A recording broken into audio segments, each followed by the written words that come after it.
প্রথমত আমাদের উকিল কেন্দ্রিক যে একটা কুসংস্কার, সেটা হলো আমরা মনে করি বিয়ের উকিল মাহারাম না এমন কোনো পুরুষ হতে হবে। আচ্ছা, মাহারাম যেমন পিতা আছে, ভাই আছে, তার চাচা আছে, তার নানা আছে, তার খালা, এরপরও মানে তৃতীয় একজনকে এখানে নির্ধারণ মানে করা নিজের হতে মাহারাম পারে। ছাড়া অন্য কাউকে উকিল বানানো হয়। এবং আমাদের দেশে অনেকে মনে করে যে মাহারাম উকিল হতে পারবে না, এটা কুসংস্কার।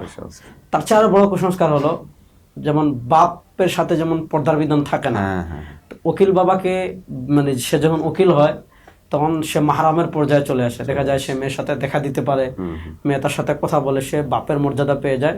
এটা অত্যন্ত গর্হিত কাজ এবং কোরআন সুন্নাহর সুস্পষ্ট পর্দার বিধানের লঙ্ঘন।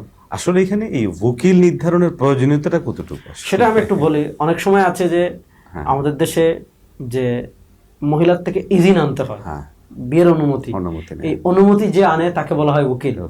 আমাদের দেশে এখানে কি কুসংস্কার, অনেকে মনে করে যে বিয়ের অনুমতি আনার সময় দুজন সাক্ষী লাগবে, এটা কিন্তু শর্ত না। সাক্ষী লাগবে হলো আকদের মজলিসে। আমাদের দেশে যেটা হয় যে উকিল এই যে মহিলার থেকে যে বিয়ের অনুমতিটা আনে, সে কিন্তু তার যে কোনো আপন আত্মীয়, নিকটাত্মীয় হতে পারবে, কোনো সমস্যা নেই। আরেকটা কুসংস্কার চালু আছে, সেটা হচ্ছে যে পান নিয়ে আসা হয়, পান নিয়ে আসে, মিষ্টি নিয়ে আসে, এক এক এলাকা ভেদে এক একটা আসে। তো এখানে দুটা জিনিস সংশোধন। একটা হলো উকিল বাবা বলতে কোনো উকিল ইসলামে নাই, উকিল বাবা ইসলামে কোনো বাবা নাই। 2 নম্বর হলো উকিল বাবা যে মাহরামের মতো এমন কোনো বিধান ইসলামে নাই।